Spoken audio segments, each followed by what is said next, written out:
السلام علیکم دوستو، آج کی کہانی کا نام ہے پتھر کا شوربہ۔ ایک فوجی جنگ کے میدان سے رخصت لے کر اپنے گھر کی طرف لوٹ رہا تھا۔ راستے میں وہ ایک گاؤں کے قریب سے گزرا۔ ٹھنڈی ہوا چل رہی تھی، آسمان بادلوں سے ڈھکا ہوا تھا اور وہ سپاہی سخت بھوک کا شکار تھا۔ گاؤں کے کنارے ایک گھر کے سامنے رک کر اس نے کچھ کھانے کو مانگا۔ گھر والوں نے جواب دیا کہ ہمارے پاس کچھ بھی نہیں۔ وہ آگے بڑھ گیا، دوسرے گھر پر بھی یہی سوال دہرایا تو وہاں سے بھی تقریباً وہی جواب ملا، البتہ یہ کہا گیا کہ اگر ذرا ٹھہر جاؤ تو شاید کوئی بندوبست ہو جائے۔ سپاہی نے پوچھا، کیا تمہارے پاس ہنڈیا ہے؟ جواب آیا، ہاں کیوں نہیں؟ پھر اس نے کہا، پانی بھی ہوگا؟ کہا گیا، جتنا چاہو لے لو۔ سپاہی بولا، بس ہنڈیا میں پانی بھر کر چولہے پر رکھ دو، میرے پاس شوربہ بنانے کا ایک خاص پتھر ہے، ابھی مزیدار شوربہ تیار ہو جائے گا۔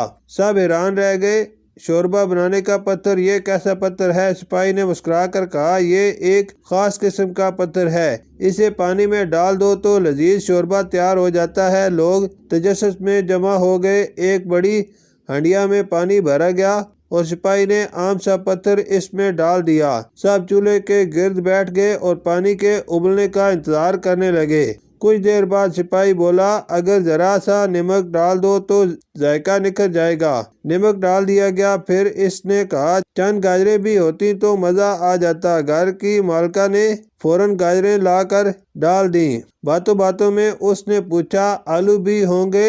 آلو بھی ڈال دیے گئے تاکہ شوربہ گاڑھا ہو جائے۔ اگر پیاز بھی شامل کر دی جائے تو خوشبو اور بڑھ جائے گی۔ پڑوسی سے پیاز منگوا کر وہ بھی شامل کر دی گئی۔ سپاہی نے حسرت سے کہا، جنگ میں تو کرم قلعہ نصیب نہیں ہوتا، کاش یہاں ہوتا۔ فوراً کھیت سے کرم قلعہ بھی آ گیا اور ہنڈیا میں شامل ہو گیا۔ اسی دوران کسان کا بڑا بیٹا شکار سے واپس آیا، وہ ایک خرگوش لایا تھا۔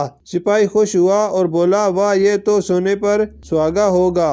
خرگوش کے ٹکڑے کر کے ہنڈیا میں ڈال دیے گئے۔ اب ہنڈیا سے خوشبو اور بھاپ اٹھنے لگی۔ جب سب لوگ ہاتھ منہ دھو کر بیٹھے تو شوربہ تیار تھا۔ سب نے پیالے بھرے اور چسکیاں لیں۔ کسان بولا، واقعی ایسا مزیدار شوربہ تو کبھی نہیں چکھا۔